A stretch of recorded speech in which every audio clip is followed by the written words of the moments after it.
మందిరానికి రాకపోతే మీకు అట్లా జరిగిద్దని నేను చెప్పట్లా. మందిరానికి రావాలి అంటే ఏదో నువ్వు అనాలోచనగా వచ్చి వెళ్ళడం కాదు, ఒక తీర్మానం ప్రకారంగా ఉండాలి. ఆదివారం అంటే ఆదివారం, శుక్రవారం అంటే శుక్రవారం. సమాజంగా కొనటం అనేది అసలు మానకూడదు. ఫిబ్రవరికి రాసిన పత్రిక 10:24 అదే చెప్పింది. చూడండి ఆ మాట.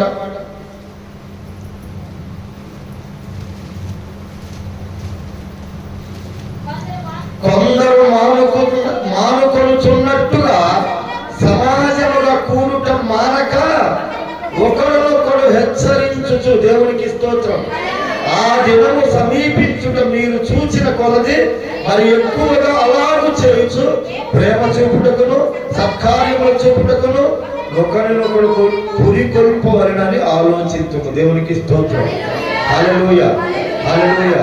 అమ్మ, కొందరు మానుకొనుచున్నట్లుగా సమాజంగా కూడుట మానక ఉండండి అని హెచ్చరిస్తున్నాడంట. ఈ రోజున ఎంతమంది సంఘములో మందిరానికి కరెక్ట్గా హాజరవుతున్నారు? కుటుంబారాధనలకు కానీ సంఘ కార్యక్రమాలకు కానీ చెప్పండి, ఆలోచన చేయండి. బైబిల్ చెప్తుంది ఏంటంటే సమాజంగా కూడటం మానొద్దు, మందిరం అనేది మానొద్దు అని బైబిల్ చెప్తుంది. ఆదివారం నీకు పునరుద్ధాన దినము. రేపు ప్రభు వచ్చేటప్పుడు నువ్వు మనం ఒకవేళ ముందుగా వెళితే సమాధిలో లెగవడానికైనా, ఒకవేళ బ్రతుకుంటే నీ శరీరము వెంటనే మార్పు చెందాలన్నా ఖచ్చితంగా పునరుద్ధాన దినాన, ప్రభు దినాన నువ్వు ఉండాలి.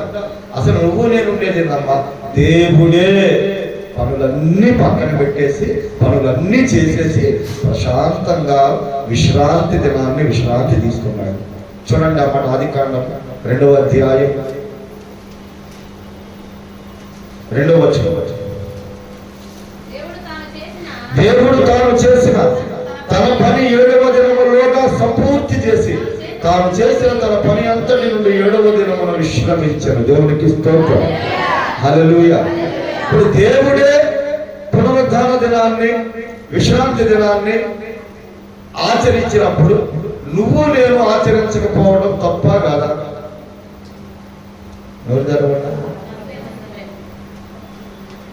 ఆ రోజుల్లో విశ్రాంతి దినాన్ని ఆచరించకపోతే రాళ్ళు పెట్టి కొట్టి చంపేసేవారు. పాత నిబంధన గ్రంథ ప్రకారంగా, ధర్మశాస్త్ర గ్రంథ ప్రకారంగా. మరి నీ పరిస్థితి నా పరిస్థితి ఇప్పుడు అడిగేవాళ్ళు లేరుగా. ఇదేదో పద్దాగా తలనొప్పి గారు పద్దాగలు పిలుస్తాడు, నువ్వు వారాదురా బాబు, నీ భక్తి నువ్వు చేసుకోకూడదని చాలా మంది మాట్లాడుతూ ఉంటారు.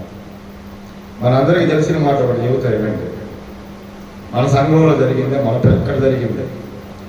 మన సంఘస్థులు వెళ్ళి కుటుంబారాధనకి పిలిస్తే సిగ్గులేదంటమ్మా అన్నట్టుగా మాట్లాడారు. మమ్మల్ని పిలుస్తాం, మమ్మల్ని రామాక, ఏది ఆళ్ళు తగాదాడుకొని సంఘం మీద దేవుడి మీద అలిగి మమ్మల్ని పిలవమాక అని చెప్పారు. ఇప్పుడు నేను పిలుస్తుంటే మొఖం చెల్తలేదు అయ్య గారు మందిరానికి రావటానికి అంటున్నా. ఏం జరిగిందంటారు?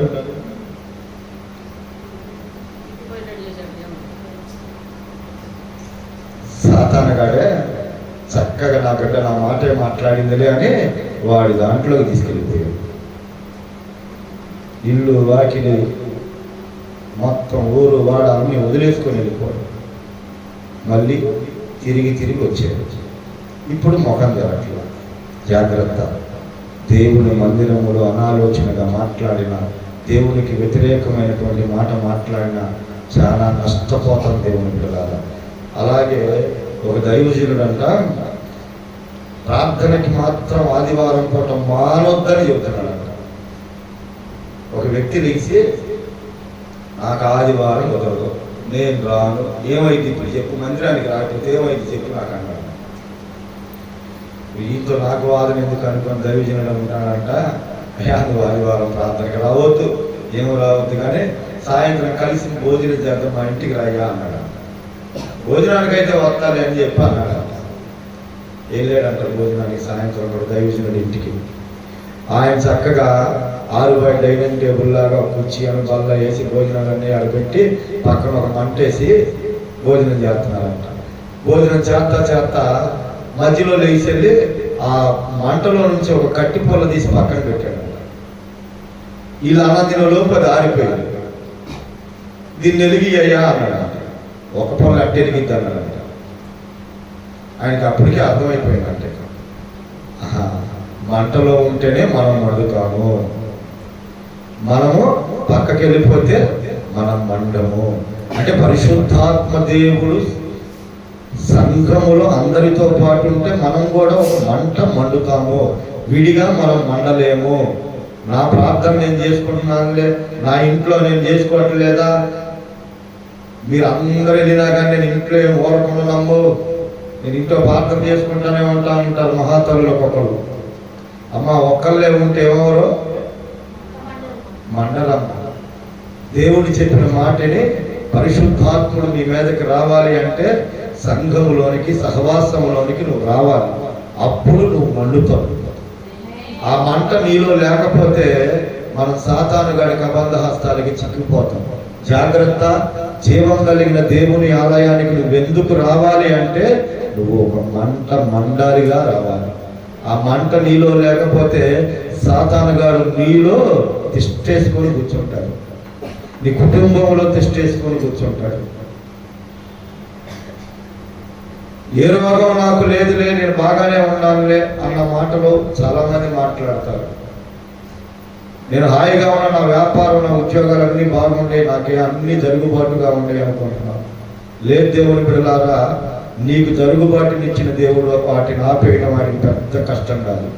నీకు జరుగుబాటుని ఇచ్చింది ఎందుకంటే మొదట నీ కన్నీరును బట్టి, మొదట నువ్వు దేవుణ్ణి వెంబడించిన విధానాన్ని బట్టి, మొదట ఆయన దగ్గర నువ్వు ఏడ్చిన ఏడుపుని బట్టి నా బిడ్డ దీవించబడాలని, నా బిడ్డ ఆశీర్వదించబడాలని ఆయన నిన్ను దీవించాడు, ఆయన నిన్ను ఆశీర్వదించాడు, ఆయన నీకు వ్యాపారాన్ని ఇచ్చాడు, ఆయన నీకు ఉద్యోగాన్ని ఇచ్చాడు, ఆయన నీకు పనినిచ్చాడు, ఆయన నీకు పొలాన్ని ఇచ్చాడు, నీకు పశువులను ఇచ్చాడు.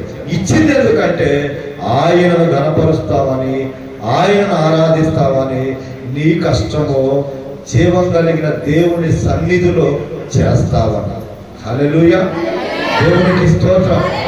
ఇశ్రాయేలు ప్రజలందరూ వచ్చేసి మోషే గారి దగ్గరితో సహా ఫరో దగ్గరికి వెళ్ళి, మా దేవుణ్ణి మేము ఆరాధించాలి, మా దేవుణ్ణి మేము పూజించాలి, మమ్మల్ని పంపి అయ్యా అంటే ఫరో సాతానికి సాదృశ్యంగా ఉన్నవాడు ఏమంటున్నాడు, మీరు పని బాట లేక ఖాళీగా ఉండి దేవుడు అంటున్నారు, ఆరాధన అంటున్నారు, ఇలా మీద పనుల భారం ఎక్కువ పెట్టండి, ఇలా విశ్రాంతి ఉండకూడదు అని ఇశ్రాయేలీల ప్రజలనంట వాడు పనుల భారం ఎక్కువ పెట్టేశాడు. అంతకు ముందు ఈ ఇటుకరాలు చేయడానికి గడ్డి మట్టి వాడే ఇచ్చేవాడు. ఇప్పుడేం చేశాడు, గడ్డి కూడా మీరే కోసుకొచ్చుకోవాలి, కానీ ఇంతకు ముందు చేసిన ఇటుకలు లెక్కే నాకు రావాలి అంటే ఇంతకు ముందు 5 గంటల పని చేస్తే ఇప్పుడు 10 గంటలు చేయాలి. మీకు అర్థమవుతుందా? ఏం పెట్టేశాడు, పనుల భారం పెట్టేశాడు. ఈ రోజున మనం కూడా ఏందమ్మా రావట్లేదంటే ఏడ కుదురుతుందయ్యా మాకంటారు. దేవుని బిడ్డలారా, ఆ పనుల భారం పెట్టేదే సాతానుగా గుర్తు పెట్టుకోండి. జీవం కలిగిన దేవుడు నిన్నెప్పుడు ఆయన దగ్గరకు రానియకుండా పని భారం నీకు పెట్టడం. మనం కల్పించుకునేది, మనం ఊహించుకునేది అది. నేను లేకపోతే ఎట్టా అని. ఒట్టిదే, నువ్వు లేకపోయినప్పటికీ నువ్వు దేవునికి ఇచ్చిన సమయాన్ని బట్టి నా దేవుడు నువ్వు పోగొట్టుకున్నా, నువ్వు నష్టపోయిన దాని అంతటికంటే ఎక్కువ తిరిగి ఇవ్వగలిగిన వాడు. దేవునికి స్తోత్రం. హల్లెలూయా, హల్లెలూయా.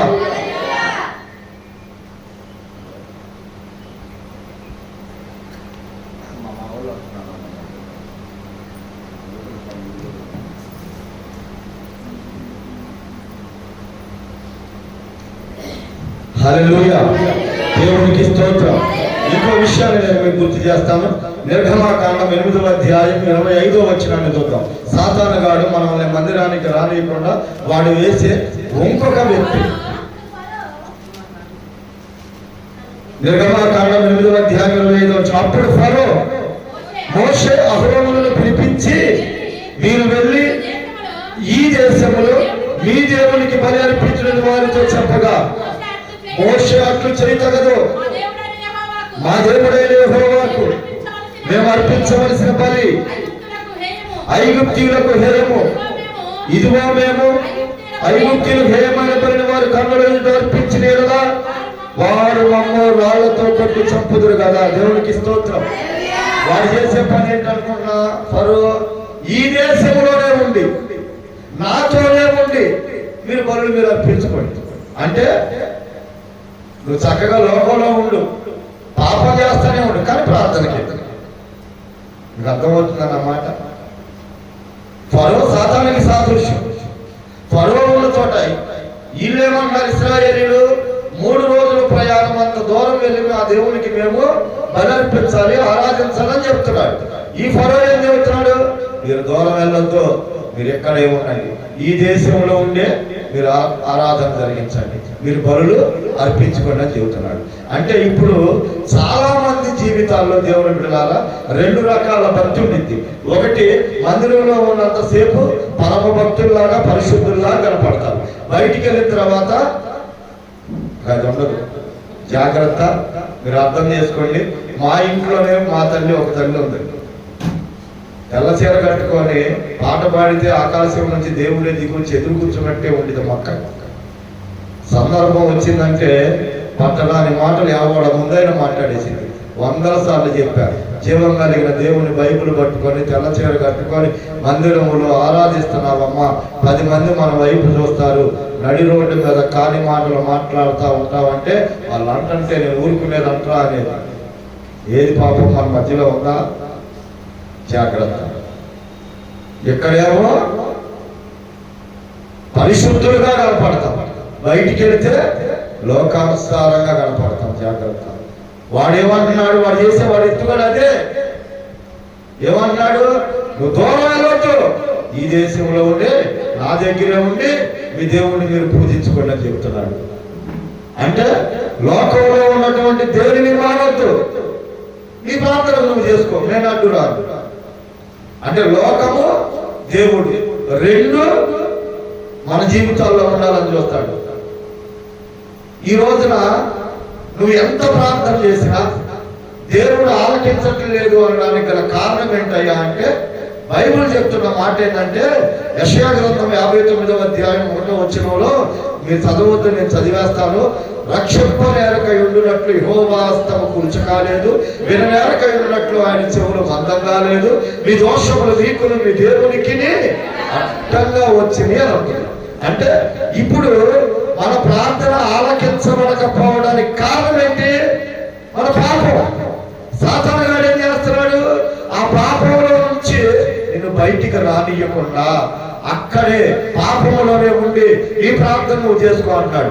ఈ ప్రార్థన పాపంలో ఉండి చేస్తే దేవుడు ఆలకిస్తాడా? దేవుడు వింటాడా? దేవునికి మనకి మధ్య అడ్డుగోడగా వచ్చింది పాపాలు. ఆ పాపము నువ్వు వదలకుంటే, పాపాన్ని నువ్వు ఒప్పుకోకుంటే నీ ప్రార్థన దేవుడు ఆలకించాలన్న సత్యము వాక్యం చెప్తుంది. ఈ సాతాను గాడు చేసే పని ఏంటయ్యా అంటే, నువ్వు నాతోనే ఉండి ఈ ప్రార్థన నువ్వు చేసుకో అంటే, నువ్వు ఎన్ని సంవత్సరాలు చేసిన ప్రార్థన, ఆ ప్రార్థనకి జవాబు రాదు. అర్థం చేసుకోండి దేవుని బిడ్డలారా.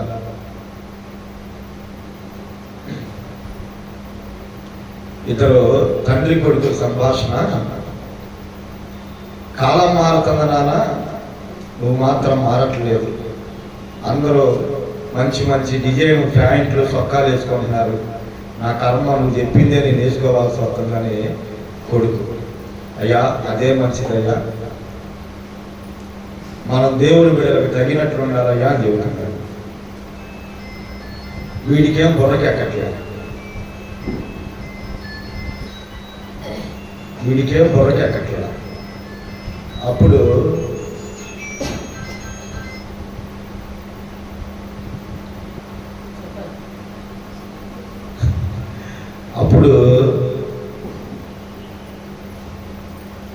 కొడుకు బాధ, కొడుకు ఇసుకింపు తట్టుకోలేక, సరే నేను వచ్చి నీకు ఇప్పిస్తుంటే నచ్చట్లేదు కాబట్టి నువ్వే తీసుకో, డబ్బులు ఇస్తాను, కానీ తెల్లని వస్త్రాలు కలిగి ఉండేటట్లుగా తీసుకోయా అని చెప్పాడు. అట్టేగే తీసుకుంటానని చెప్పి డబ్బులు తీసుకొని వెళ్ళాడు. వెళ్ళి 2-in-1 షర్ట్ తెచ్చుకున్నాడు.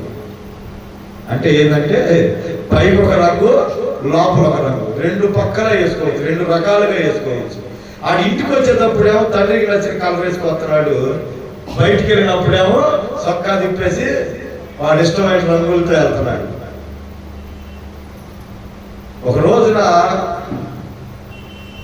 కొంతమంది కుర్రోళ్ళు బాగా బళ్ళు పెట్టుకొని తాగుతూ కొట్టుకుంటున్నారంట. అప్పుడు తండ్రి ప్రాణం అక్క చూశాడంట. అయినా ఏళ్ళలో మా పిల్లోడు ఎందుకుంటాడే, మా పిల్లోడు సొక్క, తెలుపు సొక్క, ఇవన్నీ రంగురంగుల సొక్కాలు, వాళ్ళు ఎవరో మనకు సంబంధం లేదులే అనుకొని ఆయన బయలుదేరి వెళ్తున్నాడంట. ఒక్కరిని చేసి నలుగురు కొడుతున్నారు. అక్కడ దాకా వెళ్ళి కూడా ఆ సొక్క మా పిల్లోడు వేసుకోవడం, అసలు మా పిల్లోడు సొక్క కలరే ఇక్కడ ఎగుడి దగ్గర లేదని వెళ్ళిపోతున్నాడు. పిల్లోడు వచ్చాడు, ఇంటికి వచ్చి ముఖం ముట్టి అంతా పగిలిపోయాడు. ఇంటికి వచ్చి ఈడు ఆ నాన్న తిడుతున్నాడు, దుర్మార్గుడా అక్కడ దాకొచ్చి నన్ను ఆ రకంగా వాళ్ళు కొడుతుంటే కనీసం ఆపకుండా మొహం తిప్పుకొని వచ్చేసావు, నువ్వు ఎంత దుర్మార్గుడు, నువ్వు తండ్రి వంటరా అని చెప్పి తిడుతున్నాడు. ఊరి అక్కడ కొడుతుంది నిన్న నేను చూశాను కానీ అయ్యా, నువ్వేంటి రంగురంగుల సొక్కాల్లో ఉన్నావు, మరి నేను తెల్ల సొక్కాలు కదా నీకు ఎప్పుడు కొనిచ్చేది, నువ్వు అక్కడ లేవనుకొని వచ్చానయ్యా అన్నాడు. అయ్యో నాకు ఎంత అప్పుడు అర్థమైందంట కొడుక్కి, నేను ఎంత తప్పు చేశాను. మీకు అర్థమవుతుంది నా మాటలో. అదే తెల్ల సొక్క మా నాన్న చెప్పినట్టు నేను వేసుకుంటే ఆ తెల్ల సొక్క చూసన్నా వచ్చేవాడు, నాకు ఈ దెబ్బలు తగిలేదు తప్పే కదా. నా ఇష్ట ప్రకారంగా లోకానుసారంగా జీవించడం వల్ల నాకు ఈ దెబ్బలు తగిలి అని వాడు గ్రహించుకొని పశ్చాత్తాపడి తండ్రి చెప్పినట్లుగా వినడం ప్రారంభించాడు. జాగ్రత్త, యవనస్తులు ఎవరైనా ఉంటే తల్లిదండ్రులు చెప్పినట్లుగా వాళ్ళ ఇష్ట ప్రకారంగా మీ మైలు కోరి మీ మంచి కోరి చెప్పే తల్లిదండ్రుల మాట విని మీరు ముందుకెళ్తే ఖచ్చితంగా మీరు కాపాడబడతారు. రెండు రకాలుగా మీరు బ్రతికారా నష్టపోతారు. ఈ రోజున నేను ఆరాధనలో ఒక విషయాన్ని గమనించాను. అది వచ్చేవారం ప్రభు చిత్తం అయితే నేను ఆ పని ప్రారంభిస్తాను. జీవం కలిగిన దేవుని విషయానికి వచ్చేపాటికి నువ్వు ఎంత నమ్మకంగా ఉంటావు, నీ తీర్మానం ఎంత కరెక్ట్గా ఉండిందో అంత గొప్పవాడిని చేస్తాడు దేవుడు. ఇప్పుడు ప్రపంచ దేశాల్లో గొప్ప దైవజనులలో ఒక దైవజనుడు సతీష్ కుమార్ గారు తెలుసుగా? ఎంతమందికి తెలుసు? తెలియని వాళ్ళే ఉండే. ఆయన అంత గొప్ప వాళ్ళు అవ్వాలని ఉందా మీ పిల్లలు కానీ మీరు కానీ? అయితే ఆయన ఒక సూత్రం చెప్పాడు, ఏంటో తెలుసా? ఆయన ప్రభువును నమ్ముకున్న నాట నుండి ఒక ఆదివారం ప్రార్థన మానలేదన్న చర్చి. ఇక్కడ ఉన్న వాళ్ళందరికంటే గొప్ప చదువు ఆయనే చదివాడు. అది పరీక్షలు అవని, ఇంకో క్యాంప్ అవని, ఏదైనా అవని, ఒక్క ఆదివారం ఆత్మీయ సంఘానికి వెళ్ళకుండా ఆగలేదు. అక్కడ ఒకరోజు అనుకోకుండా క్యాంపు పడిందంట. అందరూ కాలేజీ వాళ్ళందరూ వేరే ఊరు వెళ్ళాల్సి వచ్చిందంట. అప్పుడు దైవజనుడిని సంప్రదించాడంట, అయ్యా నేను ఆదివారం రోజే నేను ఇలా క్యాంపుకి వెళ్ళాల్సి వస్తుంది, నేను రానని చెప్తే కుదరదంటున్నారు. నేనేమో ఆరాధనలో నేను ఉండకోకుండా, మందిరంలో అడుగు పెట్టుకోకుండా నేను ఉండలేనయ్యా, దయచేసి నా కోసం నువ్వు తెల్లవారుజామున 5 గంటలకి ఆరాధన జరిగించయ్యా, నా ఒక్కడి కోసమైనా నేను వస్తానయ్యా అని చెప్పేసి అంటే ఆ దైవజనుడు చిన్న కుర్రోడు ఆరాధనకు వస్తానంటున్నాడు. అది తెల్లవారుజామున ఈ చలికాలంలో ఏదో ఊరక చెప్పాడు అనుకున్నాడంట ఆయన. సరేనయ్యా నువ్వు వస్తే మాత్రం ఖచ్చితంగా నేను ఈ కొరకే ఆరాధన జరిగిస్తానని చెప్పాడంట. ఇది నా మాట కాదు, సతీష్ కుమార్ గారు గొప్ప దైవజనుడు తన నోటితో చెప్పిన మాట ఇది. ఆయన నిజంగానే 4:30కే వెళ్ళాడంట సతీష్ గారు. వెళ్ళి మందిరం తలుపు దగ్గర నుంచొని వణుకుతున్నాడంట. సతీష్ కుమార్ గారు అనుకుంటున్నాడంట, దైవజనుడు లేపయ్యా ప్రభువా, ఒకవేళ నేను చెప్పిన మాట మర్చిపోయాడేమో గుర్తు చేయయ్యా, ఆయన్ని లేపయ్యా, 5 గంటలకు నేను నిన్ను ఆరాధించేటట్లుగా కృప చూపించని ప్రార్థన చేస్తున్నాడంట. తలుపు అవతలుండి, దైవజనుడేమో తలుపు అవతలుండి యవనస్తుడయ్యా, నీ మీద ఆశపడి వచ్చాడయ్యా, నీ ఆలయాన్ని నేను ఒక్క వారం కూడా మిస్ కాడదన్న పట్టుదలతో ఉన్నాడయ్యా, ఆ బిడ్డను లేపుకొని నువ్వు రాయ్యా అని ఆయన దైవజనుడు గేట్ యువత నుండి ప్రార్థన చేస్తున్నాడంట. అరగంట సేపు వీళ్ళిద్దరు ప్రార్థన అయిన తర్వాత 5 గంటలకి ఈయన ఇటు కొడితే ఆయన తలుపు తీశాడంట. దేవునికి స్తోత్రం. అటు దైవజనుడు ఈ బిడ్డను తీసుకురాయ్యా అని ప్రార్థన చేస్తున్నాడు, ఇటు ఈయనేమో దైవజనుడు లేపయ్యా అని ప్రార్థన చేస్తున్నాడు. అబ్బా, అలాంటి తీర్మానం కలిగిన, అలాంటి భక్తిపరుడైన ఆ బిడ్డను దేవుడు చూశాడు కనుకనే ఈరోజు లక్షల మంది సంఘాన్ని ఆయన ఇచ్చాడు. దేవునికి స్తోత్రం. ఆ తీర్మానం ఆదివారం ఎట్టి పరిస్థితుల్లో నేను మందిరానికి మానకూడదన్న తీర్మానం, ఎట్టి పరిస్థితుల్లో ఎంత ఎగ్జామ్ అయినా, ఎంత క్యాంపస్లైనా, ఎంత ఉద్యోగ బిజీ అయినా నా దేవుని మందిరంలో నేను అడుగు పెట్టాలి, నేను ఆయనను ఆరాధించాలని ఒక తీర్మానం తీసుకో. నా దేవుడిని ఎందుకు వదిలిపెడతాడు? ఆయనకి తెలియకుండా ఈ ప్రపంచంలో ఏమైనా జరిగిద్దా? సాతాను గడేసే ఎత్తుగాడేంటో తెలుసా? నాతోనే ఉండు, ఇక్కడే ఉండి ఆరాధన చేసుకో. ప్రార్థనకు రమ్మ అంటే మనం చెప్పే మాటలేదో తెలుసా? నాకు రేపు పరీక్షలు వచ్చాయి. ప్రార్థనకు రమ్మంటే చెప్పే మాటలు ఏందో తెలుసా? ఇయాలే మా ఆఫీసర్ వస్తున్నాడు అయ్యా, పై ఆఫీసర్, ఇయాలే డాక్టరా డబ్బులు వస్తున్నాయి అయ్యా. నీ డాక్టరా డబ్బులు నీ పేరు తీసేసి ఒకళ్ళు తీసుకుంటావా? అలాగపోతాడు. డాక్టరా డబ్బులు నీ పేరు తీసేసి ఒకళ్ళు తీసుకుంటారా? తీసుకోరుగా. రోజు స్కూల్ లేకపోతే 9-10 దాకా పడుకుంటున్నాగా, అరగంట ముందు లేచి ప్రభు సన్నిధానంలోకి వచ్చి జీవం కలిగిన దేవుని మాటలు విని ఆయన మాట్లాడి నువ్వు వెళ్ళు. నువ్వు చదివిన ప్రతిదీ నీకు ఎందుకు దేవుడు గుర్తు చేయడు? నీ ఉద్యోగం, నీ వ్యాపారంలో నీ నమ్మకత్వాన్ని బట్టి దేవుడు నిన్ను ఇంకా గొప్ప చేస్తాడు కదా. నువ్వు గమనించుకోండి. ప్రార్థన ఇప్పుడు నాతో ఒక మాట ఫీడ్బ్యాక్ కాదు బయట ఏమందంటే, ఒక నమ్మకమైన ఎలియాజరు మాకు కావాలయ్యా అని. ఎందుకక్క అంటే, బావ కూడా ప్రార్థన ప్రతి ఆదివారం రావాలయ్యా అంటే, నమ్మకమైన పనులు లేక ఆయన రాలేకపోతున్నాడు. నీకు ఏది ఆటంకంగా ఉందో, నిన్ను ఏది ఇబ్బంది పెడుతుందో దాని గురించి నువ్వు ప్రార్థన చేయాలి కదా. నీకు అర్థమవుతుందా నా మాట? నిన్ను ఆ ప్రార్థనకు రాకుండా నిన్ను ఏది ఆటంకపరుస్తుందో దాని గురించి ప్రార్థన చేయాలి. సతీష్ కుమార్ గారు యువతుడు ఏం చేస్తున్నాడు? అయ్యా దైవజనుడు లేపయ్యా అని ప్రార్థన చేస్తున్నాడు. దైవజనుడు అని ప్రార్థన చేస్తున్నాడు. ఆ బిడ్డను తీసుకురయ్యా అని ప్రార్థన చేస్తున్నాడు. ఎందుకు ఈ రెండు వీళ్ళిద్దరు చేస్తున్న ప్రార్థన? ఇద్దరు కలిసి మందిరంలో ఆరాధించడానికి. దేవునికి స్తోత్రం. హల్లెలూయా. ఈ వ్యాపార బాధ్యతలు ఎక్కువైనయా? ఆ పనులు చూసుకునేటువంటి నమ్మకమైన బిడ్డ కొరకు ప్రార్థన చేస్తాడు. నీ ఉద్యోగం భారమైపోతుందా? ఖచ్చితంగా యజమానికి, నీ పై ఆఫీసర్కి నీ మీద దయగలిగేటట్లుగా, నిన్ను చూస్తే ఇష్టం పుట్టేటట్లుగా, నువ్వు అడిగిన ఆరాధనకి వెళ్ళే సమయాన్ని నీకు ఇచ్చేటట్లుగా ముందుగానే ప్రార్థన చేసుకో. నీకు ఈ మాటలు అర్థమైతే దేవునికి స్తోత్రం. దేవునికి స్తోత్రం. ప్రార్థనకు రావటం కొరకు ఇన్ని మాటలు చెబుతున్నాడు ఇది అనుకోవద్దు. మంటలో ఉంటేనే నువ్వు మండుతావు. దేవుడు సైతమే 7వ రోజు విశ్రమించాడు కనుక ఖచ్చితంగా 6 రోజులు పని చేసుకుని 7వ రోజు దేవుని మందిరానికి రమ్మని ప్రభువు పిలుస్తున్నాడు. నువ్వెందుకని రాలేకపోతున్నావు? ఆ 7వ రోజే వెళ్తావు. 7వ రోజు వెళ్ళినటువంటి డబ్బులు ఏమవుతాయి అని దేవుడు చెప్పాడు? సిలువ సంచిలో పోసినట్లు. జాగ్రత్త.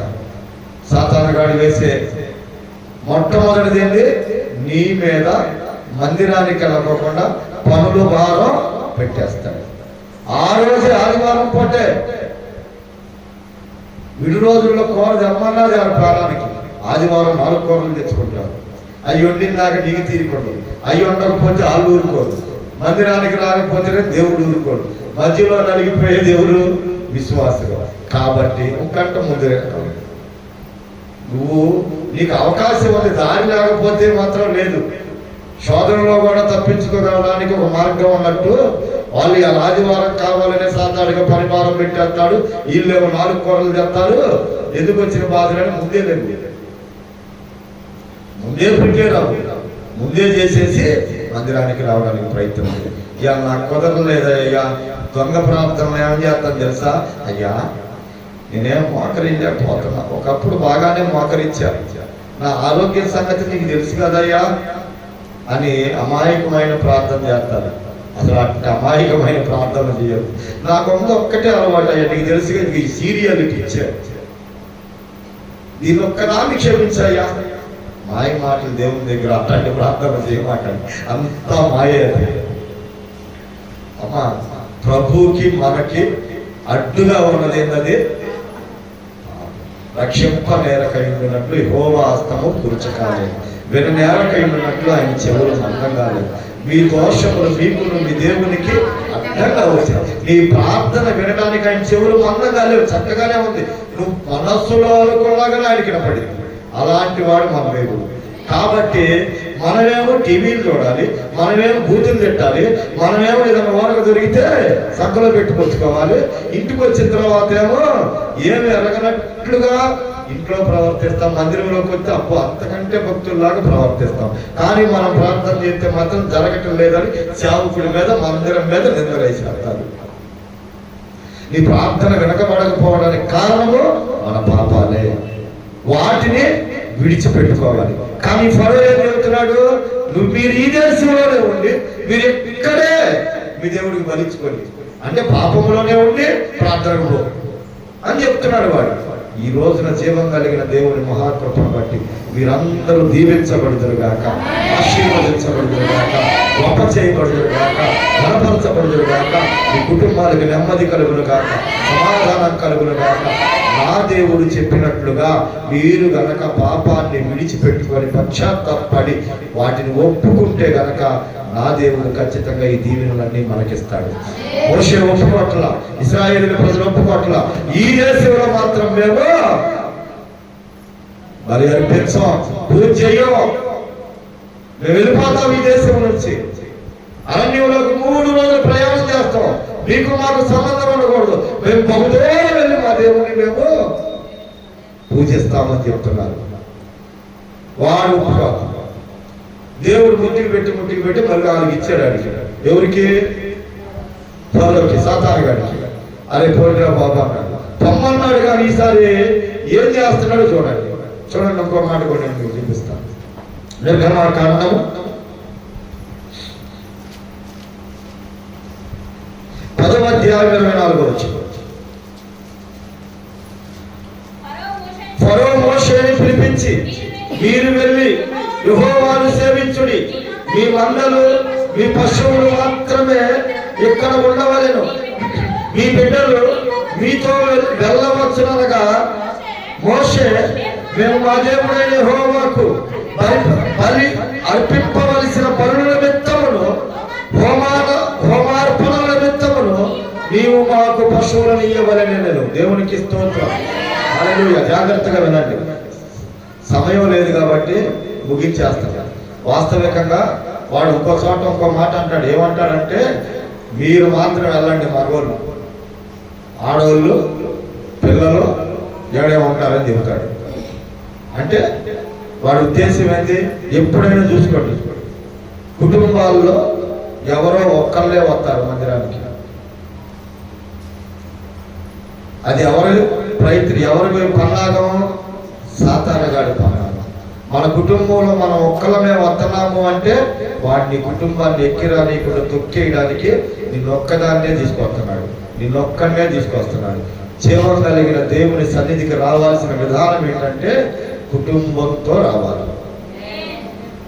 అపోస్తుల కార్యముల గ్రంథంలో ఒక మాట ఉండదు చూడండి, 16వ అధ్యాయం 16వ వచనం. మేము ప్రార్థనా స్థలములకు వెళ్ళుచుండగా దయ్యము పట్టినదై సోది చెప్పుల చేత తన యజమానులకు బహు లాభము సంపాదించుకున్న ఒక చిన్నది మాకు ఎదురుగా వచ్చు. ఆమె పౌలను మమ్మల్ని వెంబడించిన ఈ మనుష్యులు సర్వోన్నతుడైన దేవుని దాసులు, వీరు మీకు రక్షణ మార్గం ప్రచురించు వారై ఉన్నారని కేకలు వేసి చెప్పాడు. దేవునికి స్తోత్రం. జాగ్రత్తగా వినండి. దెయ్యం ఏం చేస్తుంది? సువార్త ప్రకటిస్తుంది. దెయ్యం ఏం చేస్తుంది? పౌలుని శిలను చూసి వీరు సర్వోన్నతుడైన దేవుని దాసులు, మీకు రక్షణ మార్గం చెప్పడానికి ఇల్లు అసలు ఏం చెప్పేది? దెయ్యం చెప్పేది నా మాటలో. దెయ్యం కేకలేస్తుంది. ఎందుకు? చూశారు పౌలు శిలలో. సైతాన్ అపోహతులకు అన్నారు, పోయింది, బిడ్డకి విడుదల వచ్చింది. మళ్ళా వాళ్ళందరూ కలిసి ఆయన తీసుకెళ్ళి చెరసాలలో పడేశారు. చెరసాలలో పడేసిన తర్వాత జరిగిన సందర్భం ఏంటి?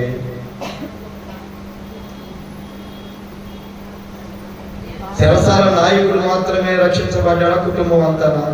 మేము రక్షించబడాలంటే ఏం చేయాలని అడిగాడు. మేము రక్షించబడాలి అంటే మేము ఏం చేయాలి అంటే, ప్రభు అయిన యేసునందు విశ్వాసం ఉంచుము, అప్పుడు నీవును నీ ఇంటి వారును రక్షించబడతారు. దేవునికి స్తోత్రం. హల్లెలూయా. అలాగే జక్క ఇంటికి వచ్చినప్పుడు దేవుడు ఏం చెప్పాడు? నేడు ఈ ఇంటికి రక్షణ వచ్చింది. అంటే ఇంట్లోకి ఆయన రావాలి అంటే, ఆయన వచ్చాడు అంటే ఇంటిల్లో పాది రక్షించబడాలి. అది క్రైస్తవుల యొక్క దీవెన, ఆశీర్వాదం, ప్రభు యొక్క కోరిక. కానీ మన ఇంట్లో ఒక్కరే రక్షించబడుతున్నారు. ఆ రక్షించబడ్డ ఒక్కడు తన్నుకులాడి జీవితాంతం తన్నుకులాడిన ఒక్కడు కూడా మాత్రం ఇంట్లో. ఆ ఇంట్లో ఎవరో ఒక తల్లి రక్షించబడింది. ఆ తల్లి ఆమంతటికి ఆమె పరలోకం వెళ్ళడానికి, ఆమంతటా ఆమె ప్రార్థన దేవుడు ఆలకించబడడానికి, ఆమెకు దేవునికి తేడా ఏమన్నా అంటే మనుషులు ఎదుగుతే ఏమి లేనట్టుకుంటుంది. తేడా దేవుని మనోనేత్రాలతో చూస్తే ఆమె కూడా లోకంలోనే ఉంది. ఎందుకంటే ఇంట్లో ప్రార్థన చేయదు, కరెక్ట్గా మందిరానికి వెళ్ళదు, జీవం కలిగిన దేవుని విషయంలో ఏది కూడా గట్టిగా పట్టుకొని ఆయన ప్రతిమలాడిది, పారకాడదు. ఆ కుటుంబంలో భర్త కోసం చేయదు, బిడ్డల కోసం చేయదు. అలాగే దెబ్బలు తగిలితే వాళ్ళకి నష్టం వస్తేనో ఏదో లోకానుసారమైన తల్లిగా ఏడుతావు. అప్పుడు 4 మాటలు ప్రార్థన చేస్తావు.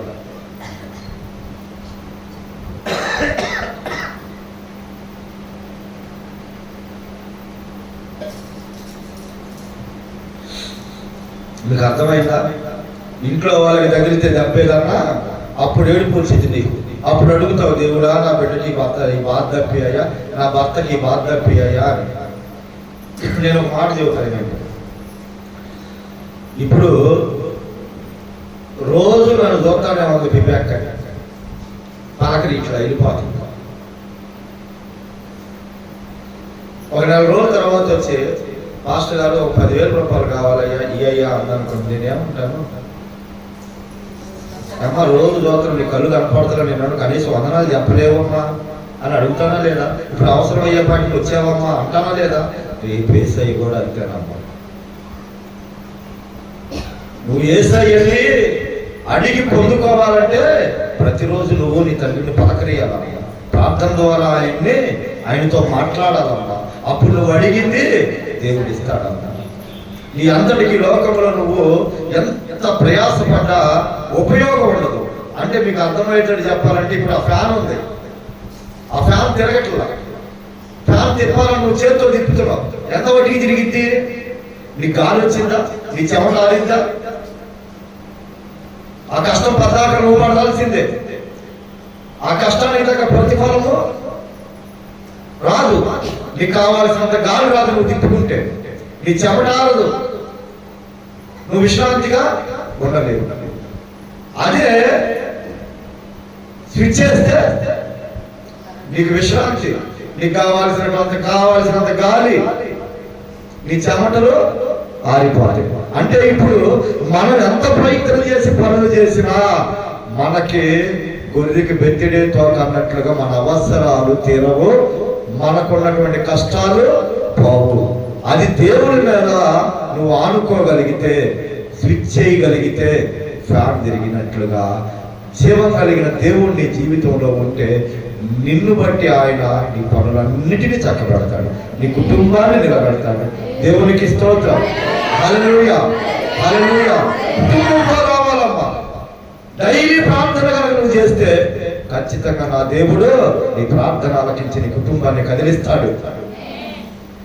సేవకు అడ్డమైపోతుంది మా అమ్మ, మా నాన్న దేవుడు నన్ను సేవకు పిలుస్తున్నాడంటే, నీకేమయ్యా నీకు ఒక్కదాని ఒక నీ బాధను పడతావు, 4 బిడ్డలు బతికించాలి, వ్యాపారం చేయకపోతే అట్టా ఎంతసేపు చెప్పినా ఎంటల్లా. చేశాడు ప్రార్థన, నువ్వే మాట్లాడాయా ఒక దెబ్బకు పెట్టాడు బ్లడ్ షుగర్. మా నాన్న బ్యాగ్ మోసుకుంటే లేదు, మా నాన్నకి మాడపడి చెయ్యాలి ప్రార్థన. మాటలతో చెప్తే కుదరదమ్మా. మన ప్రవర్తన, మనలో ఉన్న ప్రార్థన వాళ్ళకి మార్పు కలుగజేయాలి. నీ కుటుంబంతో మందిరానికి రావడానికి నీ వంతు ప్రయత్నం నువ్వు చేయాలి.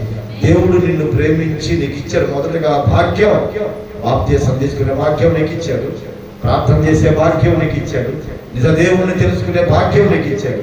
ఇంట్లో వాళ్ళకి తెలియదు, ఈ ప్రవర్తన నీ ప్రార్థనే వాళ్ళని మార్చాలి. కుటుంబంతో నువ్వు ఆలయానికి రాగలిగితే నిన్ను ఆపగలిగిన వాళ్ళు ఉండరు, నీ ఆశీర్వాదాన్ని తీసుకోగలిగిన వాళ్ళు లేరు. దేవునికి స్తోత్రం, హల్లెలూయా. కుటుంబంతో రావాల. సాతానుగాడు వేసే ఎత్తుగాడు ఏంటంటే, మూడవదిగా మీరు మాత్రమే వెళ్ళండి, మీ పిల్లలు మీ భార్యలు ఎక్కడే ఉంచండి అంటున్నారు. ఈ రోజున మన ఇళ్ళల్లో కూడా అంతే. కుటుంబం అంతా రక్షించబడిన కుటుంబం ఉంటే దేవుడు మహానందపడిపోతాడు. కుటుంబంలో ఒక్కళ్ళమే వస్తున్నాం, ఆ వస్తున్నా నీవు కూడా అయోమయం జగన్నాథమే. చేస్తే చేస్తావు ప్రార్థన, నీకు ఇష్టమైతే లేకపోతే లేదు, వచ్చే వస్తావు లేకపోతే లేదు. ఎప్పుడు మార్చుకుంటా నీ కుటుంబం, నీ కుటుంబంతో పాటు ఎప్పుడు దేవుడి సన్నిధానానికి వస్తా, నీ కుటుంబంతో పాటు నువ్వు దేవుడి సన్నిధానానికి వచ్చి దేవుణ్ణి ఆరాధిస్తుంటే ఆయన మీ యందు ఆనందించి మీరు అడిగినది నా దేవుడు ఇస్తాడు కదా. కాలేబు యెహోషువ మాట్లాడిన మాట మీరు విన్నారు కదా. దేవుడు మన యందు ఆనందించిన యెడల ఈ సువిశాలమైన పాలు తేనెలు ప్రవహించే ఈ మంచి దేశాన్ని దేవుడు మనకి ఇస్తాడని సంతోషపడి ధైర్యంగా సాక్ష్యం చెప్పినట్లుగా నీ కుటుంబం అంతా మందిరంలో ఉంటే ఖచ్చితంగా నా దేవుడు మిమ్మల్ని దీవిస్తాడు, ఆశీర్వదిస్తాడు. మీకు ఇచ్చిన దేశంలో మిమ్మల్ని దీర్ఘాయుష్మంతులను చేస్తాడు. దేవునికి స్తోత్రం, హల్లెలూయా. 4వ మాట చూపించేసి ముగించేస్తాను, ఇంక సమయం లేదు. చూడండి, ఆ మాట కూడా నేను 10వ అధ్యాయము 24వ వచనం కాదమ్మ, నిర్గమాకాండం 10వ అధ్యాయం 25వ వచనం. మోషే, మేము మా దేవుడైన యెహోవాకు అర్పింపవలసిన బలుల నిమిత్తమును హోమార్పణల నిమిత్తమును నీవు మాకు పశువులను ఇయ్యవలెను, మా పశువులను మాతో కూడా రావలెను, ఒక్క డెక్కైనను విడువబడదు. మా దేవుడైన యెహోవాను సేవించుటకు వాటిలో నుండి తీసుకునవలెను, మేము దేవునితో యెహోవాను సేవింపవలెను, అక్కడ చేరక మునుపు మాకు తెలియదని చెప్పారు. దేవునికి స్తోత్రం. 4వ ఎత్తుగడ ఏంటంటే, మీరు వెళ్ళండి, ఉట్టి చేతులతో వెళ్ళండి, ఉట్టి ప్రార్థన చేయండి, దండాలు పెట్టండి, పొర్లి దండాలు పెట్టండి, అంతేగాని దేవుడి కానుకు మాత్రం రూపాయి వేయదురా. మీ పశువులు మీ ఆస్తులు అన్ని ఎడే పెట్టారట. బైబిల్ చెప్తున్న మాట ఏంటి? ఉట్టి చేతులతో దేవుని సన్నిధిలో కన్నబాడొద్దని చెప్పాడు. ఈడేం చేస్తున్నాడు? మీరు అట్టాగే కనపడాలో అన్ని ఏడే వదిలిపెట్టి మీరు మాత్రమే వెళ్ళండి అంటున్నాడు. వాడు వేసే ఒక్కో వ్యక్తి ఏంటంటే, దేవునికి మీరు ఏమి ఇవ్వకుండా చేయటమే వాడిస్తాడు. ఒకవేళ దేవునికి ఇద్దామని మీరు అక్కడ పెట్టుకున్నా ఏదో ఒక అవసరం తీసుకొచ్చి ఆడ పెడతాడు. సరేనా, ఈ డబ్బులు వాడి రేపు కలుపుదామని అనుకుంటాం మనం. నువ్వు ఆ అనుకున్నప్పుడే నీ విశ్వాసం సన్నగిల్లి పడిపోయింది.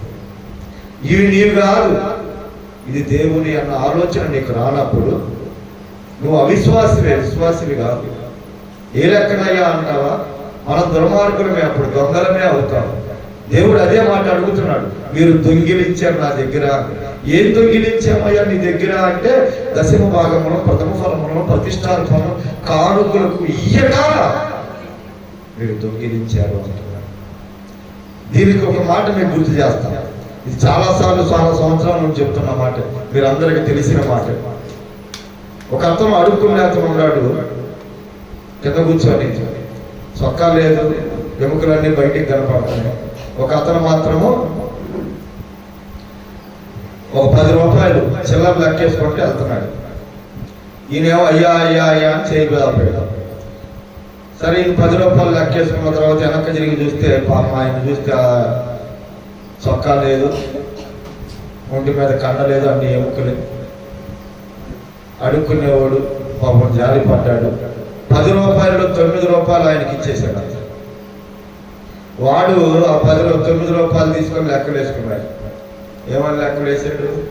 4 రూపాయలు ఇడ్లీ, 2 రూపాయలు టీ, 2 రూపాయలు సిగరెట్, రూపాయి ఒక్క సూర, రూపాయి దక్కింది.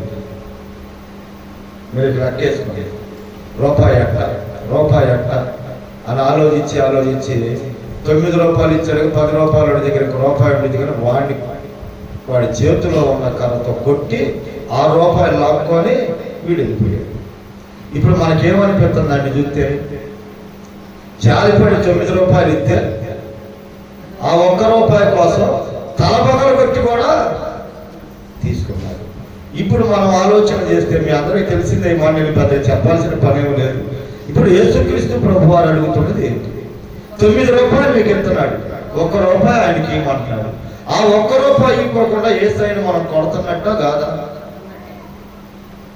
దశమ భాగం అనేది 1 రూపాయి కదా నీకు ఇస్తుంది. 10 రూపాయలు 1 రూపాయి ఆయనకి ఇవ్వమన్నాడు, 9 రూపాయలు నువ్వు తీసుకోమంటున్నాడు. 9 రూపాయలు మీకు ఇస్తున్నాడు. ఆ 1 రూపాయి కోసం మనము కక్కుర్తిపడి ఆయన మాటను పక్కన పెట్టేసి ఆయన కొట్టినట్టు చేస్తున్నాం, ఆయన సొమ్ముని దొంగిలిస్తున్నాం.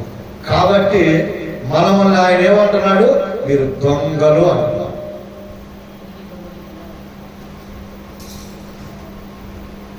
సాతానుగాడు వేసే ప్రాముఖ్యమైనటువంటి ఎత్తు, నువ్వు దేవుని మందిరాన్ని పుట్టి చేతులతోనే వెళ్ళాలి. దేవునికి నువ్వేమి ఇవ్వకూడదు. ఎందుకంటే వాడికి తెలుసు యేసయ్య ఏం చెప్పాడంటే, ఈయుడి మీకు ఇయ్యలేదు, వీళ్ళు ఇస్తే మళ్ళీ ఆయన ఇస్తాడు, వీళ్ళు గొప్పోళ్ళు అవుతారు. వీళ్ళు ఎప్పటికీ గొప్పోళ్ళు అవ్వకూడదు, వీళ్ళు ఎప్పటికీ దీవించబడకూడదు, వీళ్ళు ఎప్పటికీ సంతోషంగా ఉండకూడదు. కాబట్టి వీళ్ళు ఉట్టి చేతులతోనే వెళ్ళి ఉట్టి ప్రార్థన చేసుకొని రావాలి. వాడి ఎత్తు పరో అదే అంటున్నాడు, వెళ్ళండి అందరూ వెళ్ళండి, కానీ మీ పశువులు మీ మందలు ఎక్కడే పెట్టాలండి, బలి ఇవ్వడానికి మాత్రం ఏమీ తీసుకెళ్ళొద్దని చెప్తున్నాడు. జాగ్రత్త దేవుని మీద, నిన్ను దేవుని మందిరానికి రానివ్వకుండా వాడేసే ఎత్తుగళ్ళు ఏంటంటే, వాడు ఇక్కడే ఉండి ప్రార్థన, అంటే లోకంలో ఉండి ప్రార్థనకి మేమేం కాదు, 2 రకాల బ్రతుకు నువ్వు బ్రతుకు అని చెప్తాడు వాడు. రెండవదిగా కుటుంబాలతో వెళ్ళకూడదు. అడిగి ఏంటది? కుటుంబాలతో వెళ్ళకూడదు. పనుల భారం ఎక్కువ పెట్టేస్తాడు. దేవుని సన్నిధానాన్ని గుట్టి చేతులతో వెళ్ళమని చెప్తాడు. వీటిని గుర్తుపెట్టుకోండి. మొదటిది పనుల భారం. నీకు ఆదివారం పూట ఏదన్నా పని వచ్చింది, నేను వెళ్ళాలి అన్నావా, పరోగాడు నీ మీద పెట్టిన భారం అని మాత్రం గుర్తుపెట్టుకోండి. రెండవది, ఎక్కువ దూరం వెళ్ళొద్దు, ఇక్కడే ఉండి చేసుకో అంటాడు. అంటే నువ్వు ప్రార్థన చేసుకోవాలి, వాళ్ళ లెక్కలో పాపము చేయాలి. అంటే దేవుని మందిరంలో నువ్వు కరెక్ట్గా ఉంటే చాలేమ్మా, బయట ఇది లోకం. చాలా మంది చెప్పే మాట తెలిసి లోకం అట్లా ఉందా, అందరు అట్లేర్లే అంటారు. అందరు అట్లా లేకపోయినా నువ్వు అలానే ఉండాలి. అలా ఉంటేనే నీకు గొప్ప స్థాయిని దేవుడు ఇస్తాడు. సతీష్ కుమార్ గారు ఎలాగైతే దేవుని మీద ఆధారపడితే ఆయన అంత స్థాయికి తీసుకెళ్ళాడు, దేవుని మీద ఆధారపడే బిడ్డను దేవుడు అంతా దీవిస్తాడు, ఆశీర్వదిస్తాడు. సమయాన్ని ప్రభువు కేటాయించలేకపోతే సమయం అనేది తెలియకుండా కూర్చోబెట్టేస్తాడు. నేను పడ్డ ఆ బాధ, ఇటువైపు ఒక నలుగురు చేయాలి, ఇటువైపు ఒక నలుగురు చేయాలి. ఆ మందిరం గొలుసులేసి ప్రార్థన చేస్తున్నాం. తెల్లవారులు ప్రార్థన చేసి అలవలేక కడుపులు నొప్పి వచ్చి ముఖం వాసిపోయి దెయ్యాలు వదిలేక అన్ని దెయ్యాలు అలిసిపోయి పడుకునేవాడిని. పడుకొని నేను అనుకున్నా, ఒకరోజు నాకు విశ్రాంతి దొరికితే బాగుండాలి. ఏంటది? విశ్రాంతి దొరికితే బాగుండాలనుకున్నా అరవలేక ఫోన్లో ప్రార్థన రికార్డు చేసి దెయ్యాలు వదిలిచ్చామ్మా. గుర్తుండగా మీకు? నేను అనుకున్నది ఆ మాటే. ఒక గది కట్టుకొని పక్కనే మందిరం పక్కన కాస్త పడుకోవడానికి గది కట్టుకున్నాను. గది కట్టుకున్నా. ఆ గదిలో 5 సంవత్సరాలు కూర్చోబెట్టాడు. పని లేదు, పాట లేదు. జాగ్రత్త. దేవుడు అవకాశం ఇచ్చినప్పుడే సద్వినియోగం చేసుకోవాలి. దేవుడు నీకు ఊపిరిచ్చాడు అంటే ఆయన పని చేస్తామని, ఆయనతో ఉంటామని. జీవం కలిగిన దేవుని దీవెన పొందుకొని దేవుణ్ణి వదిలిపెడతామని మాత్రం కాదు. జాగ్రత్త. పనుల విషయంలో పని మీకు ఆదివారం వస్తే గుర్తుపెట్టుకొని దాన్ని గ్రహించుకొని మందిరానికి రావడానికి ప్రయత్నం చేయండి. అలాగే పాపాన్ని విడిచిపెట్టి ప్రార్థన చేయండి. దేవుడు మీ ఆలోచనగా చక్కగా మీ ప్రార్థన ఆలకిస్తాడు. మూడవదిగా కుటుంబంతో రావడానికి మీ వంతు ప్రయత్నం మీరు చేయండి. బిడ్డల కొరకు ప్రార్థన చేయండి. వాళ్ళని అడగండి, ప్రేరేపించండి, తీసుకురండి, రక్షణలోకి నడిపించండి. నాలుగవదిగా ప్రభువుకి నువ్వు ఎంత బాకీ ఉన్నావో, ప్రభువు నీకు ఎంత ఇచ్చాడు అంత, ఇది నాది కాదు అని దేవుని దాన్ని పక్కన పెట్టండి. అప్పుడు ఖచ్చితంగా మనం దీవించబడతాము, ఆశీర్వదించబడతాం. ఉట్టి చేతులతో వాటిని తీసుకొచ్చి ఉట్టి చేతులతోనే పంపిస్తాడు. అలాగా వెళ్ళటం వల్ల మనకు ఆశీర్వాదం కాదమ్మా. జీవం కలిగిన దేవునికి ఇవ్వటం వల్ల తిరిగి ఆయన మనకి ఇస్తాడన్న ఆలోచన నీకు రావాలి. అలా ఆలోచించేటువంటి ప్రతి తల్లి దీవించబడతాడు, ఆశీర్వదించబడతాడు. జీవం కలిగిన దేవుడు ఈ మాటలను దీవించునుగాక. ఆమేన్. ప్రార్థన చేసుకుంటాం. పరిశుద్ధుడా, పరమ తండ్రి, గొప్ప దేవుడా, మహాగణుడా, స్తోత్రాలు. చెప్పబడిన మాటలు నీ మాటలు, విలువైన వెల కట్టలేని నీ మాటలు మేము అందరం కదా ఆ మాటల ప్రకారంగా జీవించే భాగ్యం మాకు దయచేయండి. నజరేయుడైన యేసు నామములో అడుగుచున్నాము. ఆమేన్.